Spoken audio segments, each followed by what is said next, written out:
Hey, buddy. Kelly, my friend. Good morning, good sir. It is a good morning. It's not. I'm sure you think it's too hot, but Yeah. it's not. As hot as it has been or humid. It's horrible. Sometimes I roll right out of bed and come straight here, Yeah. but been awake for an hour and a half-ish, which I think is pretty much perfect. Had time to organize my thoughts. Even stopped at, last night you were like 9:30. Usually we meet at 9:30, and like to get here. When I say I'm going to be at a certain place at a certain time, I like to do that. But I also wanted to get coffee, so I texted you I was going to get coffee, and then when you order boba iced coffee, it's not like you can put a kolache or a donut in a bag. It takes a minute. So I was like, I guess I'll be a little bit late. Then I pulled into in front of the house, and it was 9:29. And I was like, I love that. Smiling Donuts. They're really so very good. I did clock you coming at 9:31. I'm okay with it, because I thought it was going to be like 9:35. I'm okay with it too, because I do feel like I too am a very I want to be places on time kind of person. Mm-hmm. But I also feel like there's a few times you end up being a little early. Mm. And to me, okay, it's not a big deal if you're early. Like, you could come here at 6 a.m. I don't care one bit.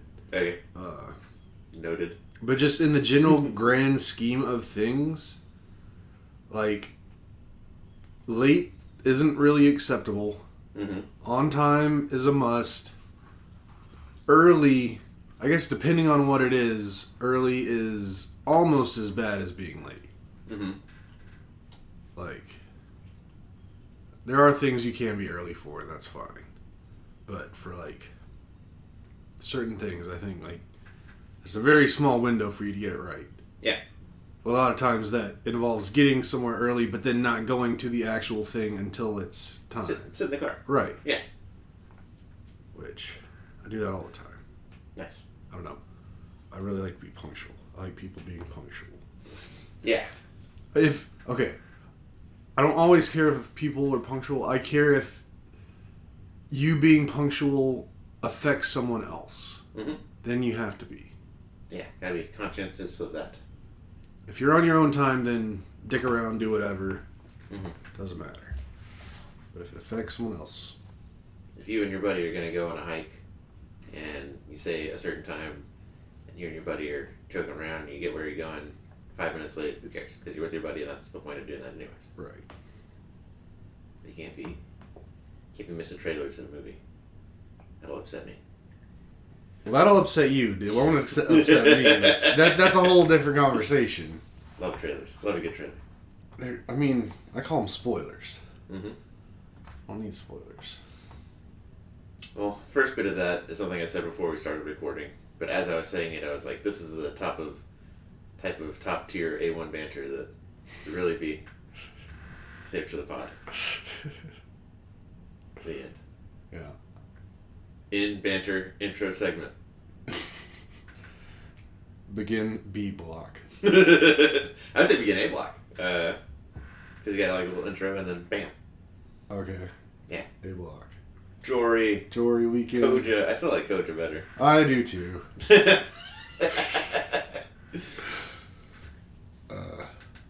It always, my silly little mind, every time I think of Koja or hear Koja, Mm-hmm. I hear, then it switches to Cobra, Mm-hmm. and then it switches to Cobra Kai, Mm-hmm. which then goes to the Karate Kid. So, there's an immediate association now whenever I hear Koja, I think Karate Kid. Wax on, wax off. Yeah. Yeah. As one does. It's been so long since I watched those movies. You know what? The third one is underrated. Is it the third or the second one? It might be the second one. Second one's in Japan. That's the one. That's a hugely... I love that one. It's really good. It's a really, really good movie. We should call for that next movie now. Okay. We'll gang up. We'll be like Karate Kid 2. Mm-hmm. Not 1, not 3. None of the reboots. Well, I think they folded them together. Because one of the reboot that had Will Smith's kid had Jackie Chan is the Miyagi character. Mm. And now the original Karate Kid, whatever his name is. Oh, it's on the tip of my tongue. Something real this. Yeah. I'm doing a hand gesture, y'all. It's a little I'm racist. not going to describe it. It's a very stereotype kind of thing. Italian. Mauricio. Marciano. No. Marciano. Anyways, he's doing a movie with Jackie Chan. Ralph Macchio. Nice. I pulled that by recalling that episode of Entourage where Drama goes over to his house and tells him to go convince Hugh Hefner that he was the one that released the chimps one time. So he can be unbanned and go back to the Playboy Mansion. That's early enough that I did see that episode. I was doing a rewatch a year or two ago. Stalled out. I think I did too, because when I heard you were doing it, I was like, heck yeah, I always just give me a reason and I'll rewatch Entourage. And I also pooped out too. There's a favorite part that I love about it that like gets me pumped up. That I remember like leaving the mansion, one time going someplace after having just seen an episode, and I was like punching my ceiling. Yeah! Gets me going. Yeah. Anyways, Corey Jami. Yeah. Sorry. Came to visit. I don't even know how we could have gotten. Anyways. Koja. Yeah, Koja, Cobra, Cobra Kai, Karate Kid, Ralph Macchio, Okay, Koja. Looking forward to having them for months. We've been talking about it and pseudo planning, or at least like finding options. Yeah. And we all kept thinking, or at least me and Ashley kept thinking they were coming Friday and leaving Sunday, but it was come Saturday, leave Monday. Mm-hmm. Saturday's pretty dope. We got to go, Pflugerville does have a vibrant downtown drinking scene. By vibrant, there's like 3 places. We didn't even go across the street. No, they had a live cover band. No, I mean like across Pecan to like Red Rooster and the clump of bars over there. Oh, okay. Yeah. I don't know if I've ever been on the other side of the street. Red Rooster's where they got the karaoke. I don't know if I mess with the south side, Pflugerville. That's where the library is, Kelly. That's a good side. Libraries are dangerous these days. Like dangerous thought areas or what? No, dangerous like people are gonna like mug you. Anyway, gasp. We went to Prost. Yes. And it was fun upstairs area, plenty of TVs. Love that Corey, when we sent over the options, like researched each of the places and was like, there's a particular beer at each of them that he wanted to have. Right. That was pretty cool. I don't know, it's just good seeing both of them. Corey especially, he's got his hair pretty long right now. Mm-hmm. He's back in a grow out phase. Yeah. Inspired me. Because we talked about this day of my stylist that I go to. I think it's my only stylist that's going away until like December. Yeah. And I think by then my hair might look like Corey's. I don't know. Your hair would have to grow pretty fast. It does grow pretty fast. I have to get a cut all the time. I don't know. What's December is 12? We're in 6 months? I don't know. Because Corey was saying like he's at about a year right now. Okay. He's probably right. Takes forever. We did that. I'd love to see you with long hair again though. Like, you used to have the longest hair like way back. It's like right out of high school because it's been army cut since then. Yeah. Bring it back. Bring it back. The bar, the beers, and then I came back here. Smash burgers. Oh yeah, there's like a trailer down there, which is pretty good. I will say, one of my, if not possibly my favorite moments of the weekend happened at Prost. Because we were all like sitting around the table just talking, and I was telling this one story, and then it just something specific I said in the story like just set Corey off, and he just wouldn't stop laughing. Yeah. And then he was laughing so hard and like crying that it then in turn made Ashley lose it. Yeah.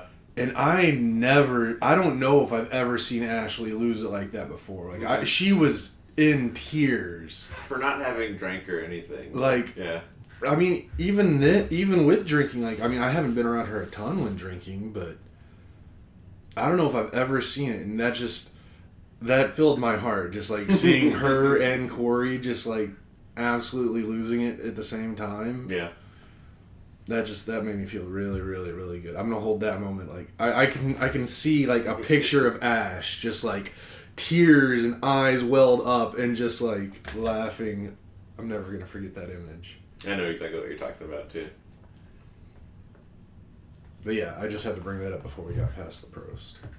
Then we came back to the house and just chilled. Like we chilled in this upstairs loft area for a long time.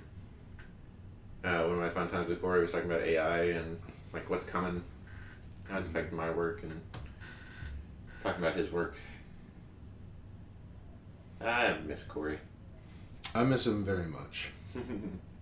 Another funny thing that I guess it really started Saturday, because he really kind of took his foot off the gas a little on Sunday, but he came in hot with just this whole like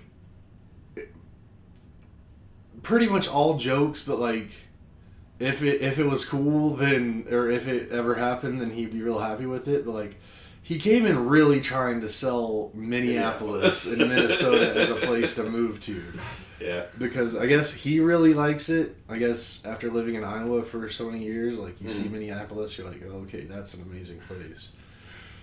And it's only like 3 hours from where they live, which for that area, like even for Texans, like 3 hours isn't that big a deal. For them, I think it's even less of a deal. Yeah.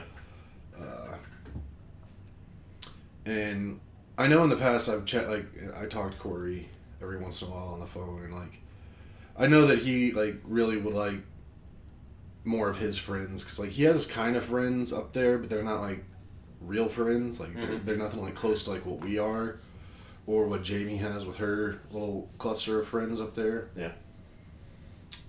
So he was just, and it was just so funny how he's just one of the funniest dudes to me ever. Like,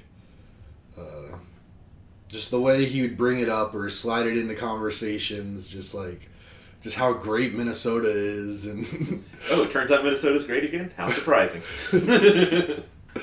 it was just hilarious. The shine also spread over to Wisconsin. I mean, it was like, you know what else? You need some elbow room? Elbow room. Go to Wisconsin.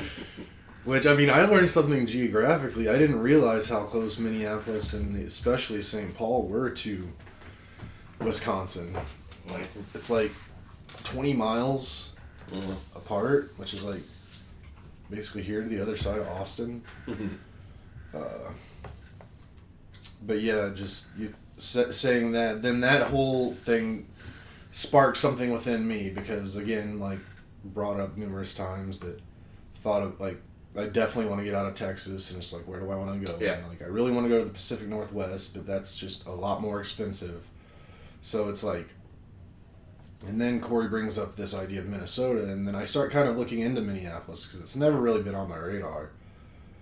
And it has basically everything I want in a place to live, except mountains. But there's like mountains around. No, they're probably closer. The South Dakota stuff. I mean, those are barely mountains, okay. And that's like real far away. Like once you start going like east or west of Minnesota, like those distances are way further than you would think they would be. But we don't have mountains here. We don't, and that's one of the main reasons I wanted to go somewhere, because I want to go somewhere with mountains, because I've always lived without them.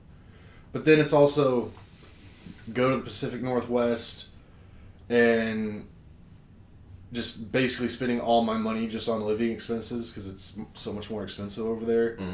But live around mountains, or live somewhere like Minnesota where I could then have money to like travel to places and go visit like mountains and do things.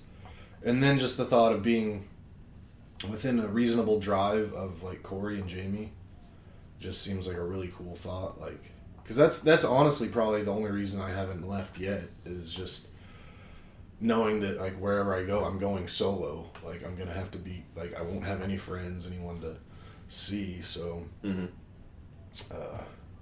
leaving y'all, it's tough, but like just knowing that someone's within like a 3-hour drive is almost enough to make me be okay without mountains. Mm-hmm. Even he called maybe a month ago, and he'll do this randomly. Like Ash and I were just talking in the bathroom, probably while she was doing her hair or something, and Corey called and I was like, "Hey, Corey's calling," and as soon as I pick up, I'm like, "Hey, Ashley's here. Is that okay?" And he was like, "Jamie's here too," and we just talked for like 45 minutes or something. Mm-hmm. But I think he brought up Minneapolis then because it triggered me to go on Zillow and start looking for places in the area, and found a house I was interested in because the backyard backed up to like some woods and nature, and then there was like the Mississippi, like way up there, and I was like, that's cool. But I know one of Ash's big fears from living in Houston is like flooding. Yeah. And I don't think our creek, like Gilliland Creek, that's across the street, across a field, some woods, and then creek, I don't think that would ever like flood all the way to us. Never. Maybe Mississippi would like cross some trees, some wooded area.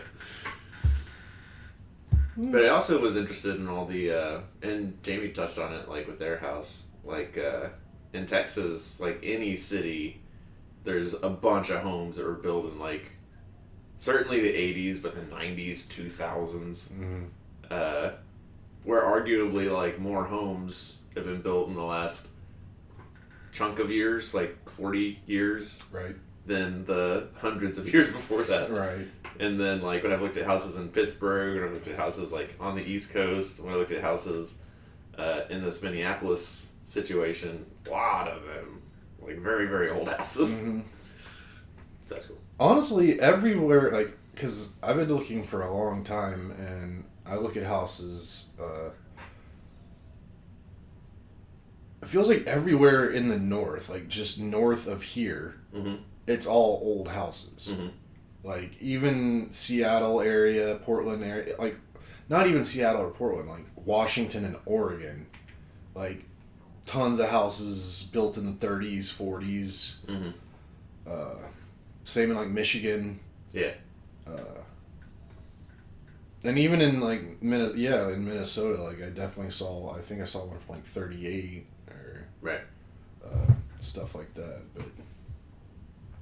I mean, people still live in them. They're still up, so, I mean, they can't be that bad, I guess. Built to last, but then also built with the amenities they had at the time.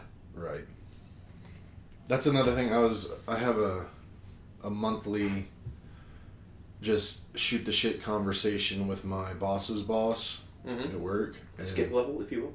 Yeah, and it's never really about work. It's just about personal stuff. Good. And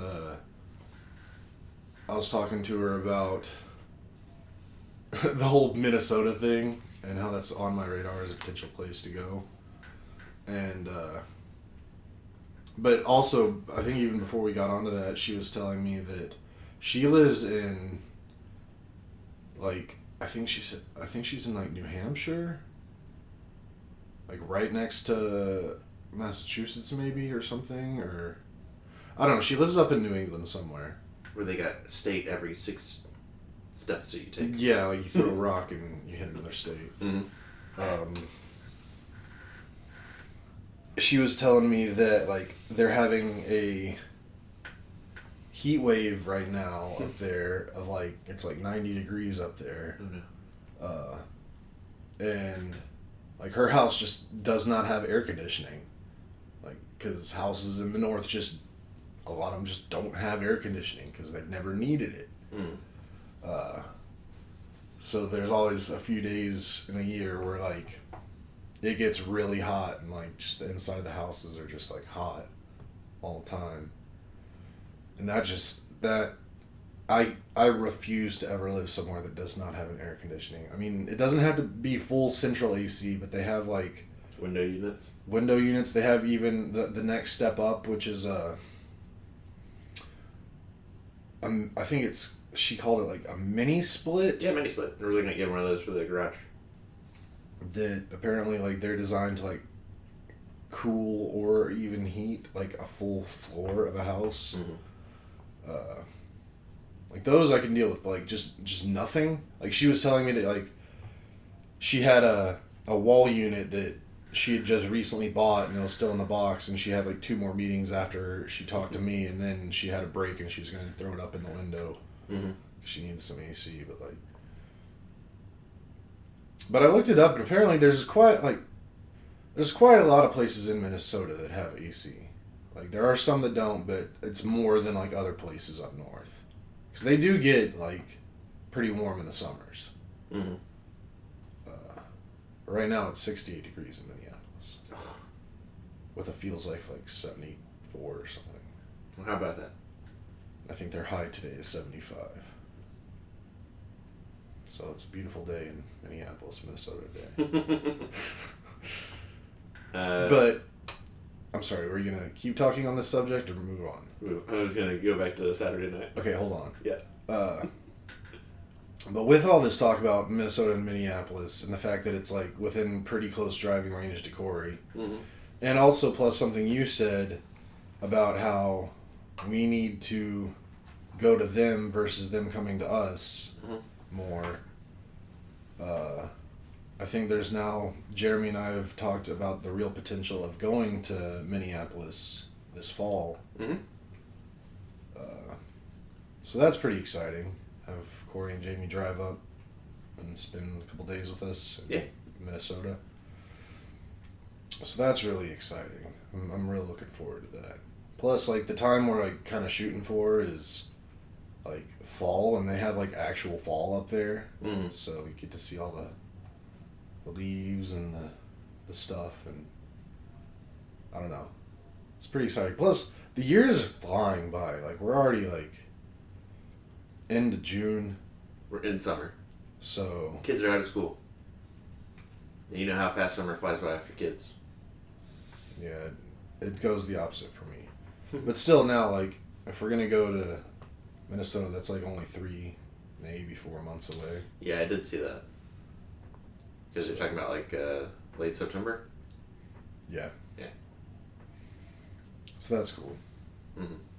Always need stuff to look forward to. And then I'll check out Minnesota and see if it's somewhere I'd really want to stay.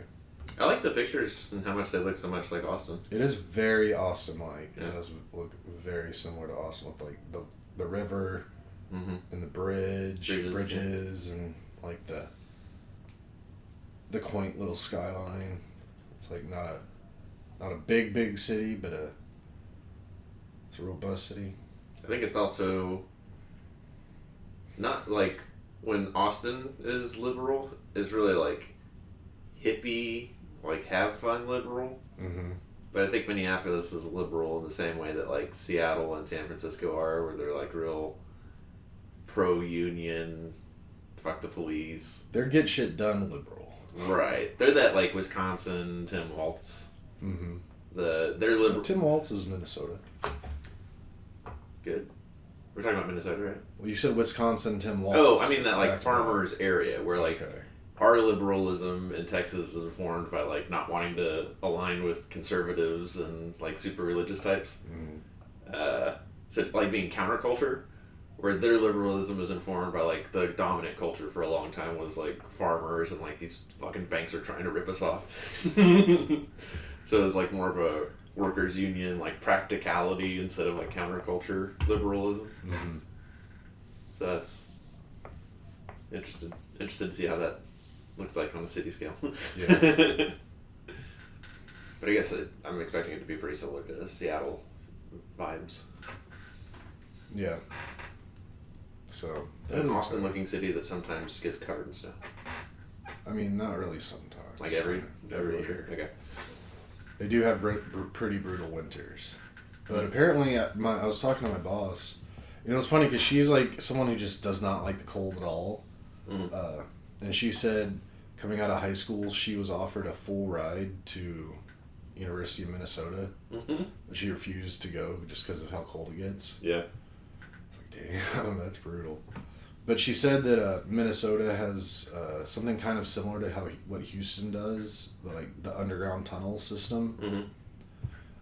And they have like walkways too, like covered walkways, like Between the buildings? between buildings and stuff. So like, they have the city built to where you can get around, and also, I wouldn't even mind just like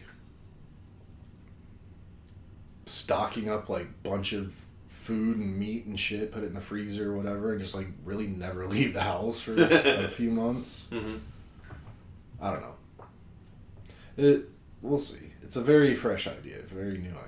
But I'm excited to go visit. I've only been to Minnesota once, and I was just transferring on a flight. I never left the airport, so Yeah. I can go and get an actual magnet. And, I don't know if we've even done that. what? Just transfer on a flight. In Minnesota? Yeah. Yeah, okay. That's my Minnesota talk. Saturday night, when we came back here, and... It needed to be said, I'm sorry. No, it did. And one of the things that made me laugh was, like, we drank however many beers we drank before coming back here. And then we chilled, and it got to be, like, 12 or 12:30. Mm-hmm. And then Corey was like, shots. And I was like, wow, you should have said that, like, hours ago. But then we were like, Corey, Jami, whenever you wake up, just come over to me and Ashley's place first because we want to show them the house because they haven't seen it yet. Right. And we'll do some shots there. 11 a.m. shots, and Corey was like, yeah. And then instead of it being like 11 a.m., they like woke up at 12. Or they think they woke up, got breakfast, and went back to sleep. Right. And like the enthusiasm for shots and like drinking as early as possible totally went away. But when they came over to our place, it was nice to show them the house, like show them the outside to begin with, because I do really like our live oaks, and they liked the agave, the giant spiky plant. But then showing them the inside, our wedding photo, or our photos from their wedding, are like one of the few photos that we have framed. So it was nice to show them, and then we were going to walk from the house to the goats, which is close to the basketball court. Yeah, but it was already like it probably said 86, but it felt like 95. It was gross. Yeah. So we just had them follow us to the park, and you know we can walk to the goats, so it's not like it was like drive to the end of one street, turn, drive to the end of that street to do like a big UE basically. Yeah. And it was I make wraps for Ashley, so I have like big things of romaine lettuce every week, and we don't ever use all of it, so like it'll accumulate in the fridge until we're ready to go feed it to the goats. Yeah. And we just happened to have 4 bags for the 4 of us, and it was fun. They had a good time feeding the goats, and that was fun. And then we came over here. Yep. And the 2 things that we did on Sunday were Cork and Barrel, which is like an Irish pub-ish restaurant. Mm-hmm. And then the Hawaiian shaved ice. And everybody seemed to really like the Cork and Barrel. Mm-hmm. I know you thought it was pretty fancy. It was interesting. I mean, for being an Irish pub, I guess is kind of what they were billing themselves as. There were a lot of things that felt like kind of out of place, but also kind of worked. Like it was a very large establishment, like multiple big rooms, very new construction, and then there was a lot of like modern, like design incorporated with like old Irishy looking stuff. So it kind of clashed, but it kind of worked. But it was fun, regardless. I'd go back. Ash, there was like no food. There were like 3 things on the menu that Ash could eat. Right. But even Ash was like, you can bring me back here for drinks. really dug the vibe. One of the funny things that happened was I ordered the burger of the month. Mm-hmm. So it was still like brunch for like 30 minutes when we sat down. And I saw a Reuben. Yeah. Love a Reuben. But then Jeremy was ordering brunch. I looked at the brunch and there was I think like corned beef hash is what I zoomed in on there. Yeah. And I was like, oh man, either of these options would be great. And then I was like, well, alright, I'll hear out the burger of the month. And then the waitress or whatever said the burger of the month, and it was a PB&J burger. Right. And as I said at the table, I'm a absolute slut for a jelly or jam or something sweet in a burger. And yeah, I was like, alright, these two options on the menu that are great options, I will put them aside for this, limited time PB&J burger. Right. And then food comes out. We're all just jib-jabbing, having a good time, and I'm chewing, and loving this burger. But it's until I think Jamie was like, is that a PB&J burger? Because it's like mustard and onions like sticking out of it. And I was like, oh. No, I guess not. It does not have like strong PB&J at all. I don't know if I taste any PB&J. And looking at it, and it's like red onion. It's all the stuff you would expect on a burger, and like a white-ish sauce.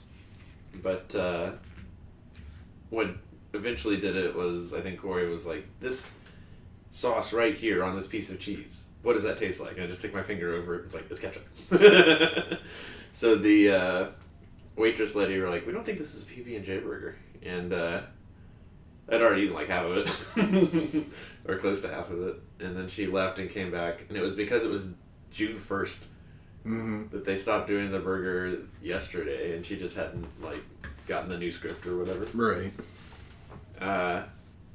But it was basically like a ideal burger on steroids, where instead of like a little onion, it was like a whole red sauteed onion in the middle. Yeah, it looked like it was about half an inch tall. Just someone like just cut a wedge across an onion just the whole way, and then didn't break it up, and just set the whole middle section of an onion, like cooked it, like probably grilled it, and then put it on the burger. Yeah. And then there was like a white truffle sauce. So it was like your regular mustard, ketchup, tomatoes, lettuce, but just like big fancy onion and like a little fancy truffle sauce.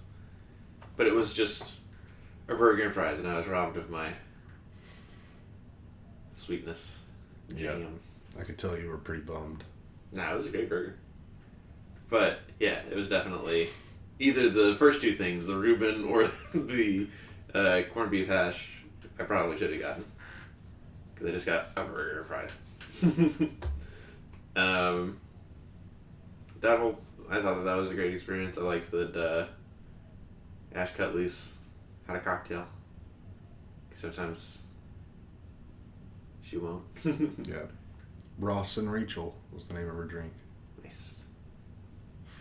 Friend's drink. Yeah. I had a Guinness for the first time in a while. It looked really good. Yeah, I was going to have a Guinness and another beer, but like, that Guinness was like my bread. Bread soup. Took forever to drink. Then we went to the Hawaiian Shaved Ice, which was just a little bit down the way. Yep. Which was also pretty amazing. That was pretty fun. Yeah. I didn't think I'd eat the whole thing there, but I did. Introduced Hawaiian Shaved Ice to, I think, both Jamie and Corey. Nice. I mean, me too. Maybe I'm the only one that's had it before. Mm-hmm. Just because I know that there used to be, like... I mean, I don't know how good your memory is of Conroe, but...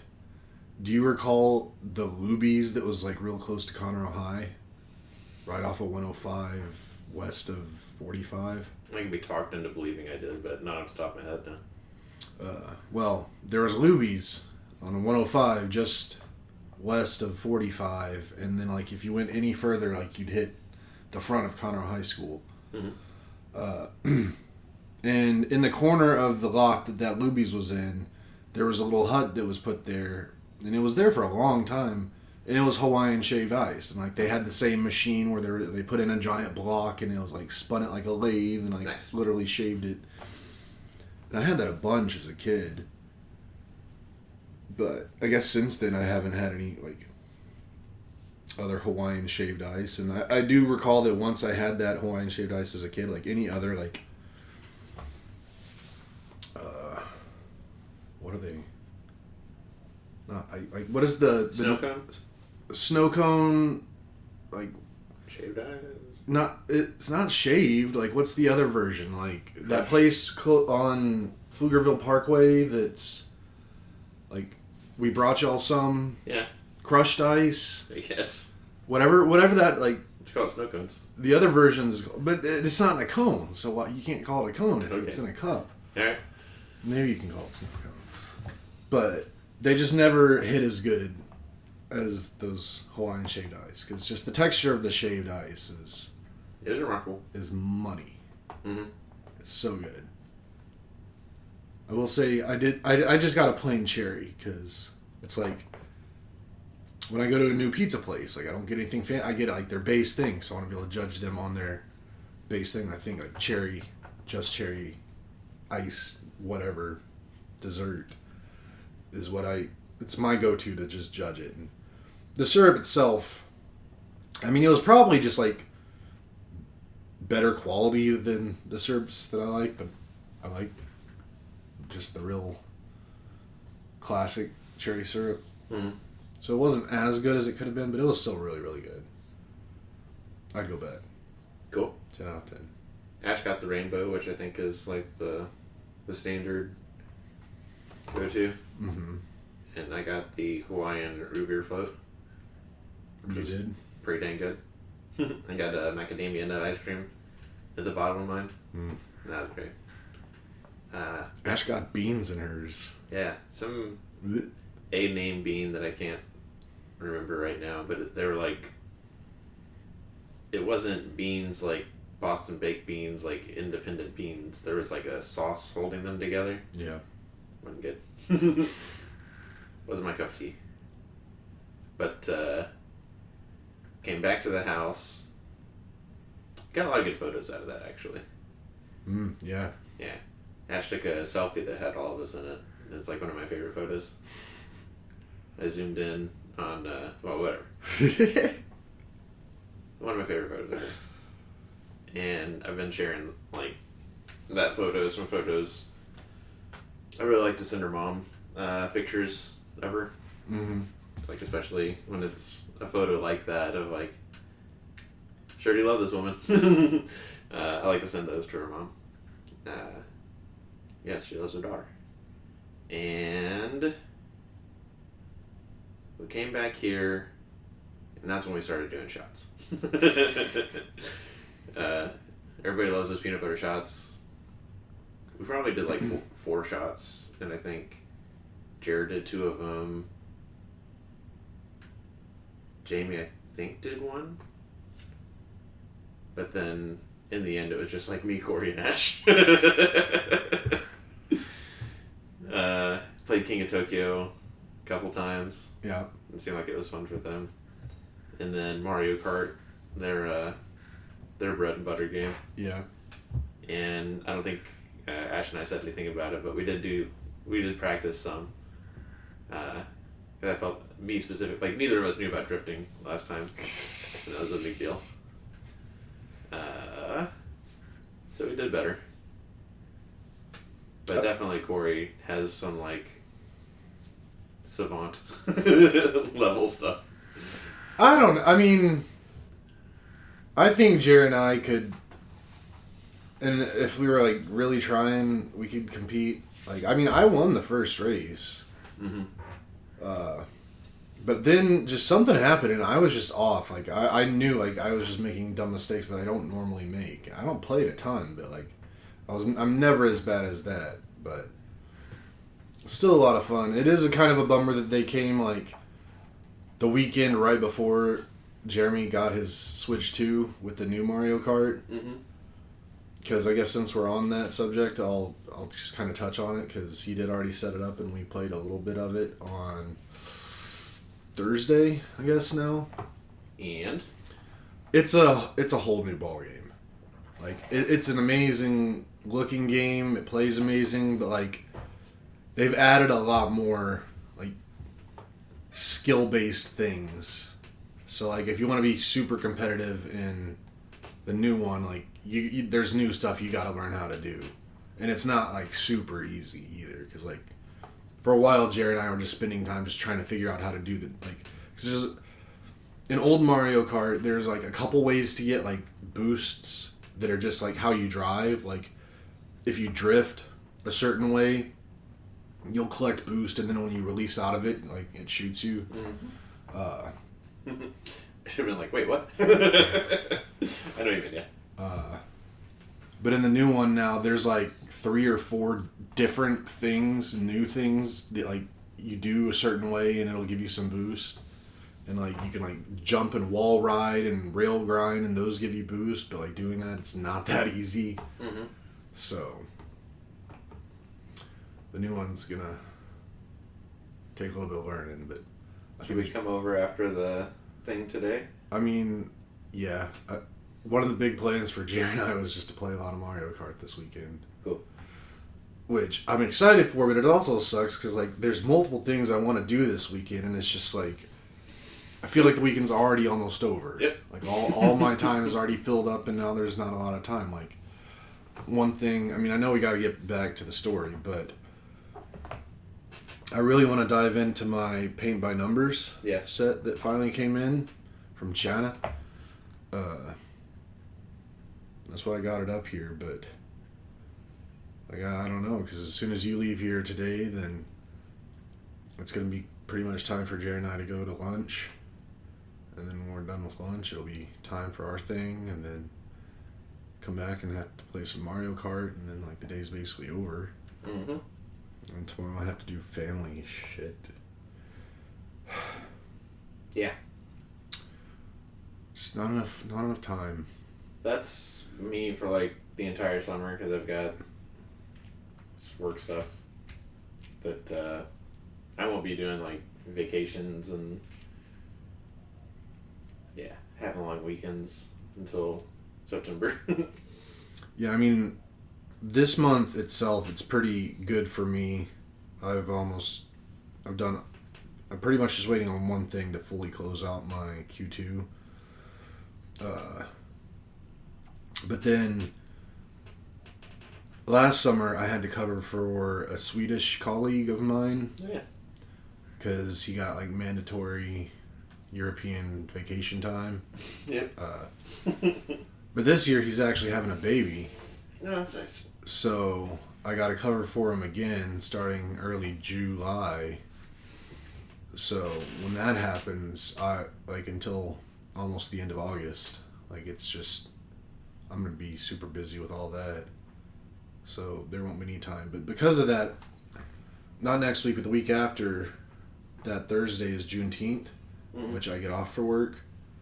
So I decided to go ahead and take the Friday after that off and the following Monday off. So I have like a 5-day off in a row stretch before my heavy workload starts. Nice. And then hopefully after the heavy workload ends, then it'll be almost time for Minneapolis. Mm-hmm. So, but yeah, I know what you mean by it's going to be a busy summer. Mm-hmm. So we were playing Mario Kart with Jory. After some board games. Spraying some shots. Corey's good at Mario Kart, but he's going to struggle with the new one. I don't know what it is. There's a groove that I'll get in where if we're just having a good time, and it's not like alcohol is having no effect on me, but I can just drink so much more with such little or such fewer consequences. Mm-hmm.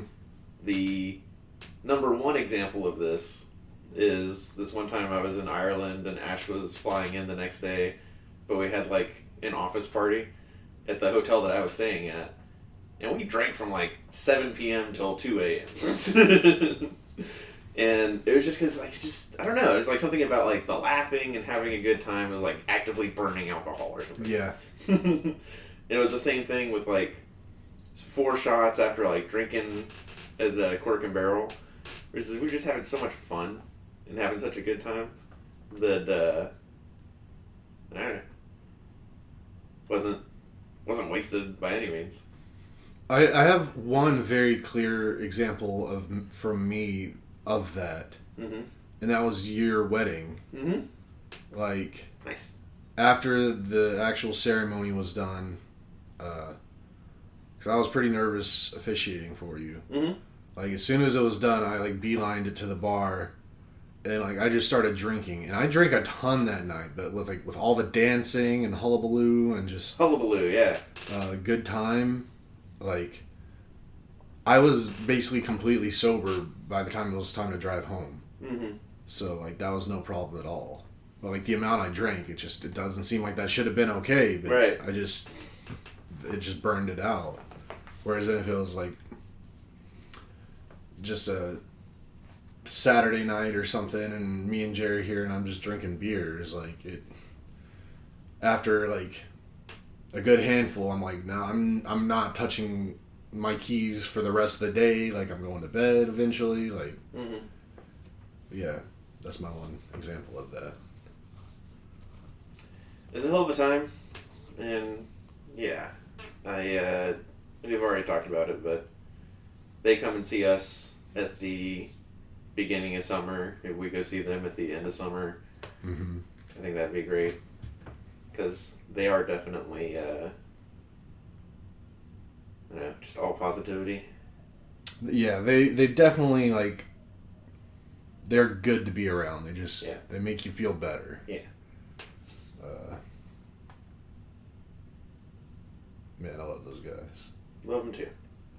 I wonder what their situation is. I put that text in our big group chat with them yesterday, and I don't think they ever responded.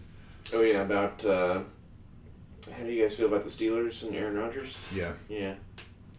But I also think maybe yesterday might have been the start of their drive back to Iowa. Right.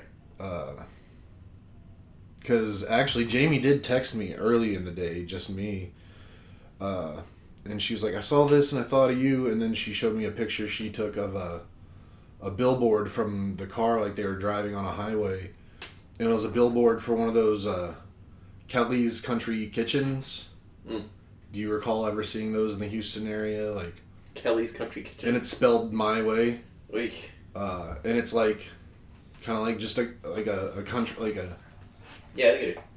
southern food restaurant. And I was like, oh, that's sweet. She saw my name, thought of me. Mm-hmm.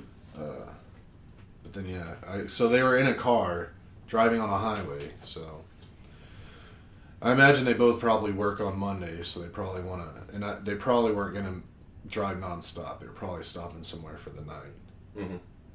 So that would make sense if they headed out yesterday, drove good 8 hours, and then parked it up, and now they're probably driving the rest of the way home today, so they can then have tomorrow to just kind of chill before Monday. So maybe we'll hear from them this evening when they get home, or maybe tomorrow. Because I do want to get their opinions on Aaron Rodgers.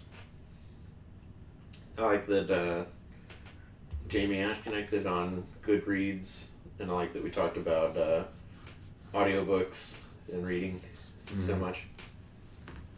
It's not just Mario Kart and drinking, it's also drinking and thinking. A little bit of high level, a little bit of low level, a little bit in between. Just a great time. It was. I really wish we all lived closer. But. Closer, but also with enough elbow room. Yes. Also, while they were here, I ordered a new plane tag, and it arrived yesterday. I got it here. Mm-hmm. Of a Cessna 402C, which is the same kind of airplane they used in the TV show Wings in the That's right. 90s. It's another very cool one. And I also ordered another one yesterday. What's special about the new one? I put it in the chat. I guess Yeah. No, all the celebrities. Yeah. But Beyonce. Yeah, Beyonce flew in it. It's a Boeing 707, which apparently that's a very famous aircraft in aviation history, because even though it wasn't the first jetliner to like come into use everywhere, but it was like the first major one that like everyone had, and it was everywhere, like, so it became more mainstream, easier to get on. And it was basically it was the airplane that like opened the world to everybody. Nice. Because it was long distance, what have you. And it started its life as a passenger jet for Lufthansa. Mm-hmm. And then after doing that for a while, Lufthansa. It was sold to a charter company who refitted it into being a really large, long-range luxury plane. Mm-hmm. For luxury charter plane for like rich and famous people. And a lot of really cool people were flown on that plane. Like the Bee Gees were flown on it. Fleetwood Mac was on that airplane. Mm-hmm. Beyonce was on the airplane. It was actually the tour plane for Bon Jovi and the Eagles, not at the same time, but so that's pretty sweet. Yeah. So like the place in history that the 707 sits in, plus it then had a life carrying a bunch of famous people, including Beyonce, my second favorite Destiny's Child. Who's your first favorite, Kelly? Kelly Rowland. She's always going to be my favorite. All right. I like her voice a lot more than Beyonce's. Controversial. I think she's hotter than Beyonce. Controversial takes. Yeah. I mean, don't get me wrong. I love Beyonce. If she told me to like go to war for her, I would. Shots fired. But if the war was against Kelly Rowland, then I think I'd be on the other side. But in any other scenario, I'd be on Beyonce's side. The War of the Children of Destiny. Kelly has chosen a side. Very well. Very well. I'll hide you. I mean, I die real fast. Because the Beyonce Armory sheer numbers much larger. But I'd go down standing up for what I believe in. It's important to have firm beliefs, Kelly. A moral compass, if you will. Yeah. Yeah. Oh yeah, I just wanted to show you my plane tag. Very cool. I had a big crazy week. Oh yeah, you did. Friday afternoon before this Corey and Jami weekend, I was supposed to have jury duty this week. Right. Starting like immediately after the Corey and Jami visit. Right. And the week prior, got the email and text that like, hey, the court that needs you is changed from this to that. Show up Tuesday instead of Monday. Which also is just like causing chaos on like my work schedule, because this last week, in person meeting with the managers to go over like recruiting, onboarding best practices and how we can do that better. Mm-hmm. But then Thursday, the big all hands of like all 120-ish folks that are in our office get together. Yeah. Which we haven't done like since COVID. Like we've had, hey, if you're in the Austin area, like Christmas-ish all hands, but this was the months and months in advance. If you're in Texas, which is everybody, right, get your ass to Austin, right, and you can get like reimbursed for travel and stuff whenever you do that. Mm-hmm. Whatever. The Friday afternoon before the visit, get the text and email like, hey, it's all over. You don't got to report for anything. You did your duty. Thank you. And I was like, all right, it's one less thing to worry about. Corey and Jami visit has got me on a high coming into the week. The week prior, onboarded 3 new hires. Yep. And actually like got them started building project charters and doing this project and that project, and that's all going swimmingly. And then Wednesday do the manager in person, and that was a lot of fun because I've only had those 3 employees that just started a week ago for a week, you know. Right. And all these other people have, like, their directors have multiple managers, the managers have like multiple people on their teams, and we're going over the onboarding. And even though I haven't had people that long, I am like the person who has like hired people most recently. So it's like, here's the experience that we went through, and I stole from that director's SharePoint to do an onboarding. And the thing that they really liked about the onboarding and the way that I did it was I took from one of the directors a PowerPoint to talk about the agency, like at a very high level. Even before that, like the history of child welfare in a social services context. And it's like hospitals and health insurance and a bunch of things where you think it's been around forever, but it's really like Great Depression era. Right. So to give, for these new hires, to give like a very, very high level, this shit matters, this is why it's important, and then a history of the agency in like the first 45 minutes, and then the second 45 minutes, like this is the office that we work in, and this is the life of like what we do. And they come from like manufacturing or retail backgrounds, and if you're used to customers putting off data in their searching and sales process, if you're used to products putting off data from like research and design to on the shelves, this is that. Like, instead of those things, it's the history of a case going through the system, and how at each stage is putting off data that different people are using for different purposes and reasons. So like an hour and a half on like that kind of high level.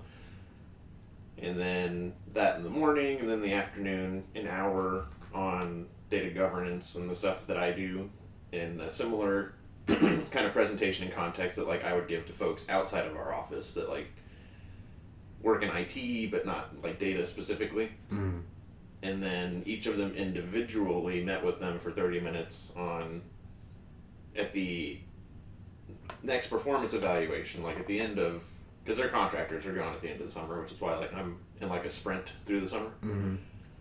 At the end of this, I want you to walk away with not just the bullet points that you were hired to do of like, hey, we need a project manager to do XYZ, we need a data analyst to do XYZ. Yes, I want you to have those things, but while we're doing this, I want this to be back and forth to where as you're going, as you're taking on additional responsibilities, we're documenting that as well, so that blah, blah, blah, you walk out of this feeling like a rock star, looking like a rock star, teed up for whatever's next for you. And that's what I would do with my NCOs, like back in the Army days. Is like, you have a yearly evaluation, so quarterly we would check in of like, what is going to be on that evaluation? And then every month touch base with them of like, make sure you've documented in your I Love Me binder the cool things you did this weekend. If you didn't do any cool things this weekend, like what the fuck is up with that? So they really liked like that format of like not just grab the tiger by the tail, throw them right into work and be like trying to teach them as you go, but that like broad, more narrow into like their specific. And there's a lot of other stuff that came out of it. But then after that we went to Schultz Beer Garden. Yep. Had some drinks, and that was a good time. And then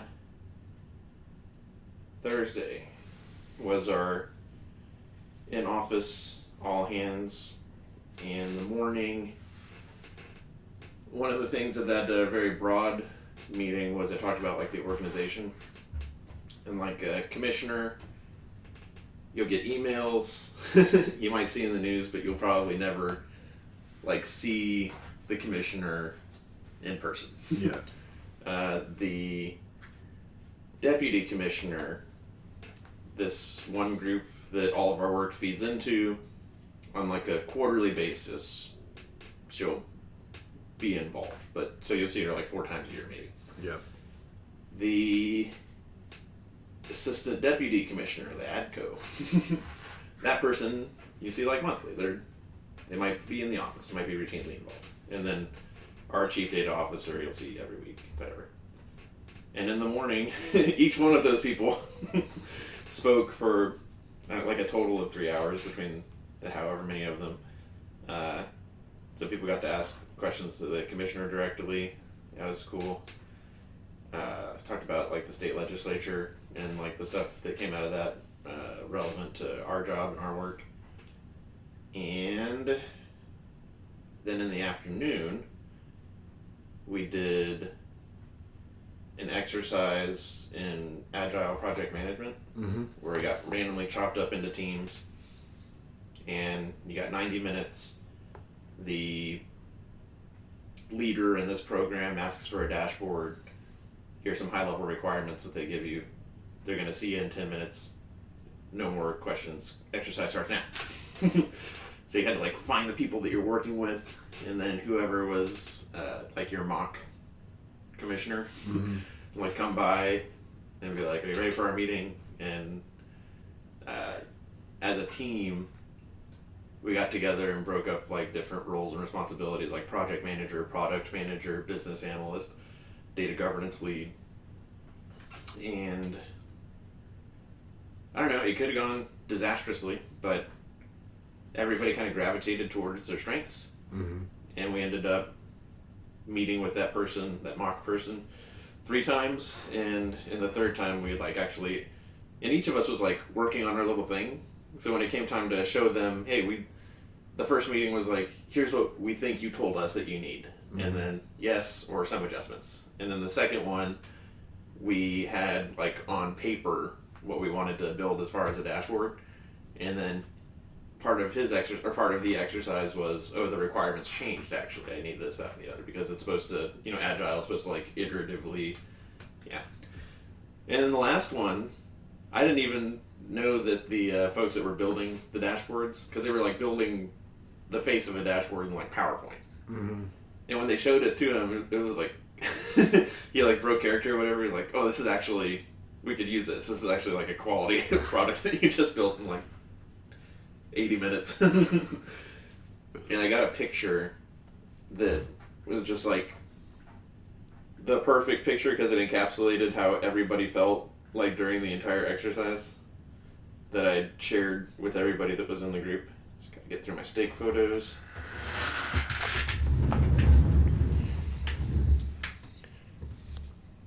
We're like, no, that's the wrong one. Yeah. She took over as project manager. He was just in it. She was over it. She was over it. And this is the guy who like asked the best questions, and she was the one that built the dashboard, and like that's like the mock dashboard that they built in like 80 minutes. Yeah. That like met the need. And she was like, and we can go live with this and blah blah blah blah blah. And it was like a little Renaissance painting of like the intensity and all of that. So that was a lot of fun. And then the very, very end of it all was awards. And there was so long of manager awards where the directors gave awards to folks that their managers nominated on their team. And that was nice. And then there were the like the organization awards, which like the managers submit for their people, and then the directors submit for the like office awards basically. And there were 3, and the first one was like team member, and it was somebody on our team. And at that point, like for the manager award, another person on our team got it. So I was like, and everybody deserved every award they got. And I was like, that's great. The second of 3 awards went to a team member. She's in like year 26, I think. Wow. Not on my team. but she's been doing this for a long time. And she's one of in the work that I do of data governance and future proofing and trying to get stuff out of people's heads and into a central place that everybody can work on and learn from and make the learning curve into an organization less intense. And she's one of the top 3 people that I feel like my job is to help her feel good about retiring someday and not if she leaves everything's going to fall apart when she does. Mm-hmm. And the director she works under is a guy that I'm talking about all the time that also has been doing it for over 20 years. And what I love so much about The Office and the 120 folks is so many, probably 50-50, started out as caseworkers, doing the job, mm-hmm. and then management leadership, and then into our office. And it's true of both of them. And I'm already so close with the people that I work with, right? That I can't imagine what it's going to be like in 4 years, in 8 years, in 12 years, which these two have worked together.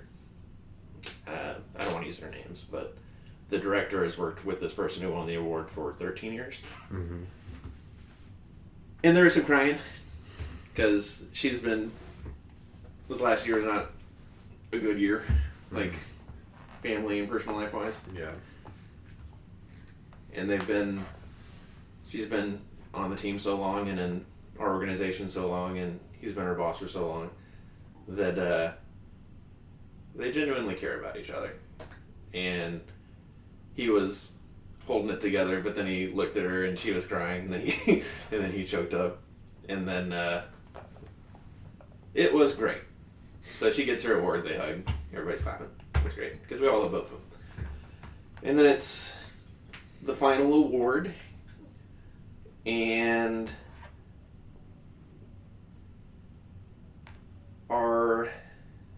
try not to use their names. Our chief data officer was like, well, who wants to follow that? And said that the deputy, who's my boss, was supposed to give this award, but I'm going to give this award. And he said something like, I'm going to spoil it at the top. I'm going to tell you who it is, and then I'm going to tell you what this person means and what they've done.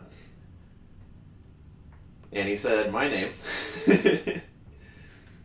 And I couldn't believe it because I have so much respect for Tanya. I have so much respect for all the people that won awards that have been doing this stuff for so long.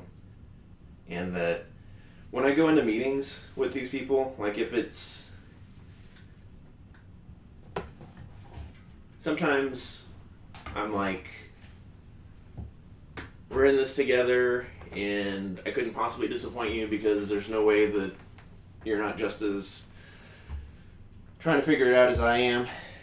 But then with some others of these people, I'm always, I guess the word is imposter syndrome, where how could I possibly tell these people what to do when they've been doing this for decades? And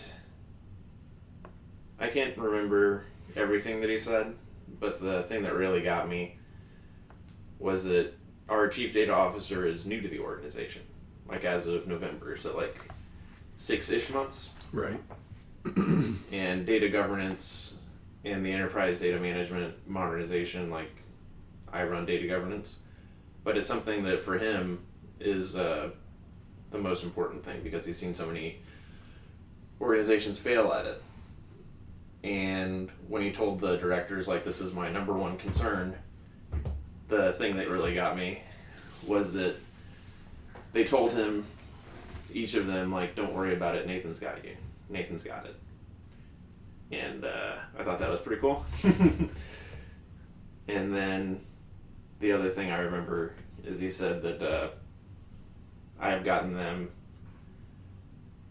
alone as one person further than teams of people have gotten other organizations in less time. Which also made me feel pretty great. And that was all before I got like contractors, and it's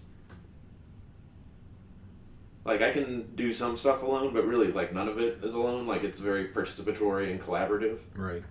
But it is true that like I run that collaboration. So definitely something that one of like my other mentors in the organization, like one of the directors, has told me, because I'm always like, I wish I knew now about the organization, about what I'm doing. I wish I knew 9 months ago, 6 months ago, what I know now, because we'd be so much further along. And he's always like, don't worry about it, you're doing like way more than anybody expects of you, and that anybody has any right to expect from like one person. And it kind of captured that, and that I always feel like I'm not doing enough, or that like, not because I'm like always working, but I always feel like the best way I can think of it is like I wish I knew a year ago, 9 months ago, 6 months ago, like what I know now, because I would have done so much more than I have done already. And that mentor is like, you got to get out of that mindset. You're not in private industry anymore. It's in sales. Like the stuff is the work of years. So that was huge. That was huge for me. Getting that award and what it meant to me, and then people coming up to me after that are like volunteer participants, part of the data governance effort, and saying things like, the first time I sat in on one of your meetings, I didn't know that all this was going on. I didn't know that it was literally just you that were sending these emails and standing all these things up. And just a lot of like reinforcement, a lot of good feelings, a lot of good vibes.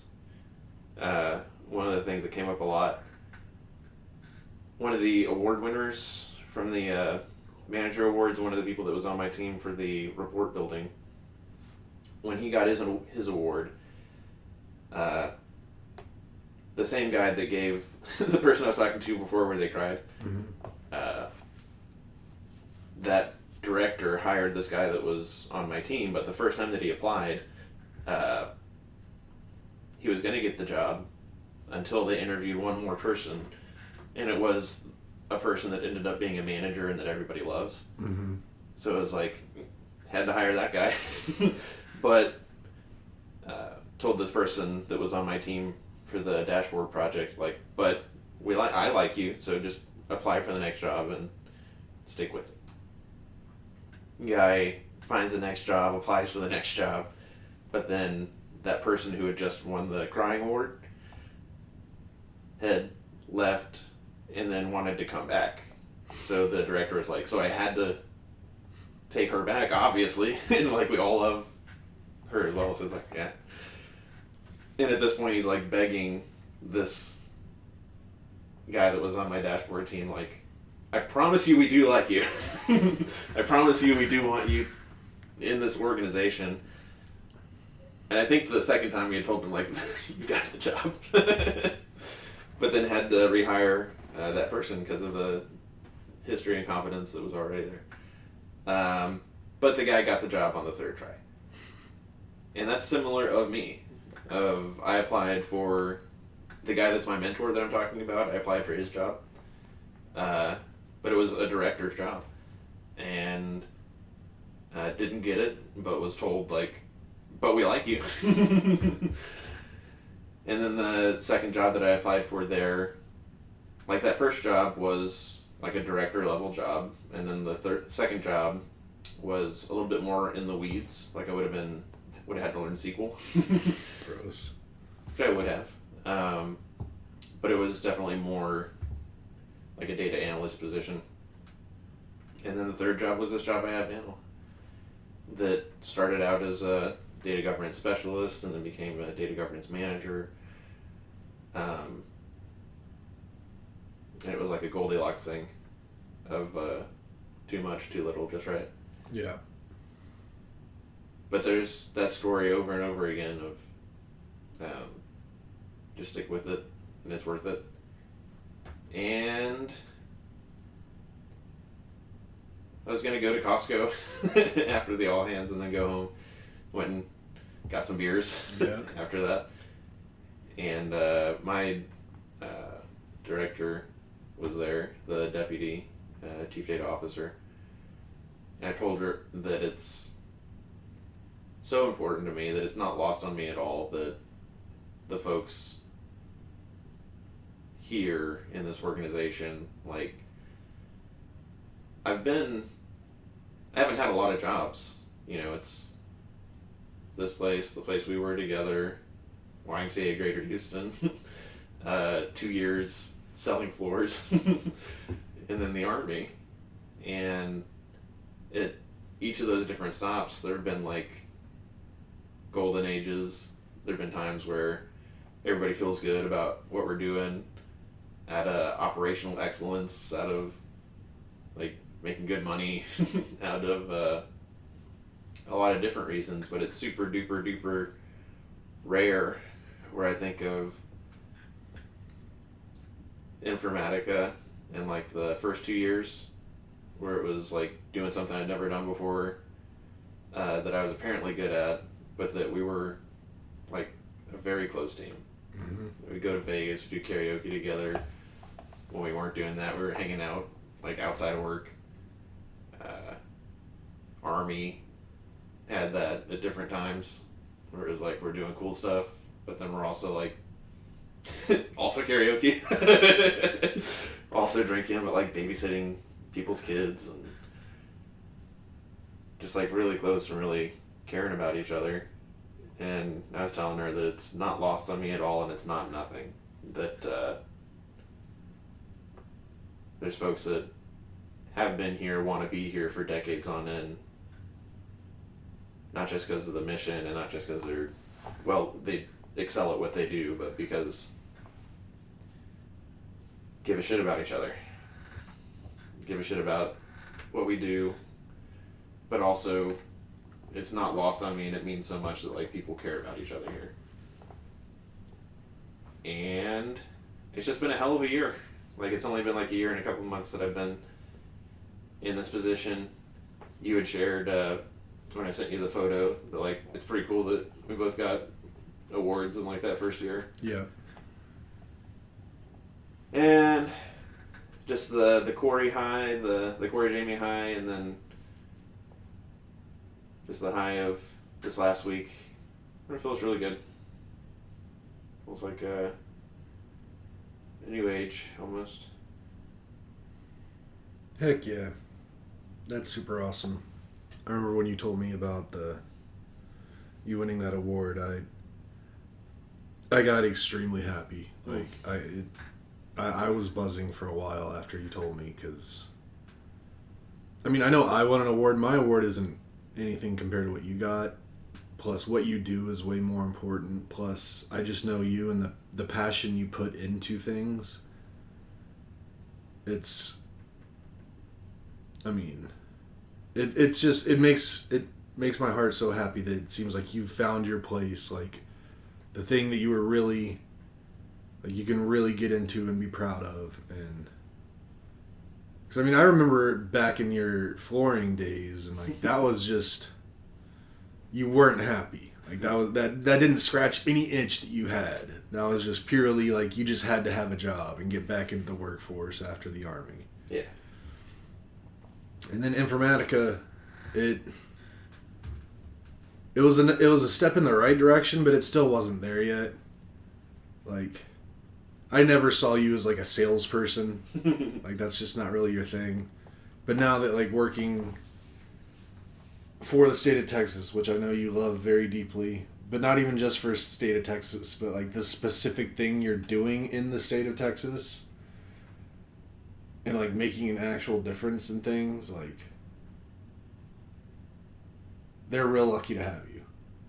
I'll say that. And I couldn't be more happy for you, more proud of you, and The only thing I'm bummed about is the fact that like you had to find this job with the state of Texas, so now like it's gonna be that much harder to convince you to leave the state with me. But that's a whole other discussion. It's true, but we got people working remotely from Virginia right now for like weeks on end. So maybe we can figure something out. Yeah, I don't know. We'll see. I'm real happy for you. Like, one of the things that brings me the most happiness in life is seeing the people that I love be happy. Mm-hmm. And again, that's why that moment at pros with seeing Corey and Ashley just losing their shit, that hit me so hard. And then I got the same feelings when you shared with me that thing, and then you just talking about it right now and just hearing the passion in your voice about the whole thing. It's just, it makes me so happy. Pretty happy. Kept saying my heart is full. Mm-hmm. Good times. Yep. Alright, well. Nothing's going to top that, so we should probably just end it there. Plus, this is a pretty long one, too. Yeah, we get to go have some more good times this weekend. Yep. Come over, play some Mario Kart. Yep. Okie doke. If y'all made it to the end, you know the drill. Don't forget to like, subscribe, hit the notification bell. I think we got another subscriber. Oh? No idea who. But I think we're up to like 24, 25 now. Oh my goodness. Yeah. Quarter century. Yeah. I know. We're about to start getting Squarespace hitting us up to do some ads. To the moon! Alright, y'all. Love you. Be safe. We'll talk to you next week. Love you guys. Bye.